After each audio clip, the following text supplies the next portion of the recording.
হিমালয়ের পাদদেশে অবস্থিত চীনা ভূখণ্ড তিব্বতে ভয়াবহ শক্তিশালী ভূমিকম্পে অন্তত ৯৫ জন নিহত হয়েছেন। এতে আহত হয়েছেন আরও অন্তত ১৩০ জন। চীনের রাষ্ট্রীয় সম্প্রচার মাধ্যম CGTN এর বরাত দিয়ে এ তথ্য জানিয়েছে BBC।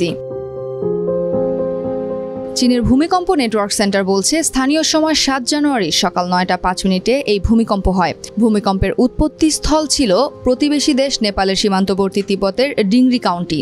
CNC বলছে, রিখটার স্কেলে ভূমিকম্পের মাত্রা ছিল ৬.৮। তবে মার্কিন ভূতাত্ত্বিক জরিপ সংস্থা বলছে, রিখটার স্কেলে ভূমিকম্পের মাত্রা ছিল ৭.১।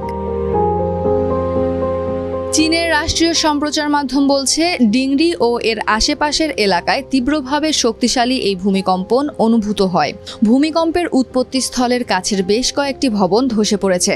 সকালের ভূমিকম্পের পর অঞ্চলটিতে একাধিকবার আফটার শক অনুভূত হয় রিখটার স্কেলে, যার সর্বোচ্চ মাত্রা ছিল ৪.৪। এদিকে ভূমিকম্পন পাশের দেশ নেপাল ও ভারতেও অনুভূত হয়েছে। স্বল্প মাত্রায় অনুভূত হয়েছে ভুটান ও বাংলাদেশেও।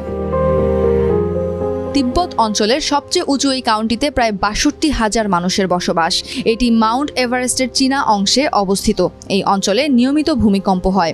সিনহুয়ার খবরে বলা হয়েছে, ভূমিকম্পের ক্ষয়ক্ষতি পর্যবেক্ষণে স্থানীয় প্রশাসন থেকে ডিংরি কাউন্টির শহরগুলোতে লোক পাঠানো হয়েছে।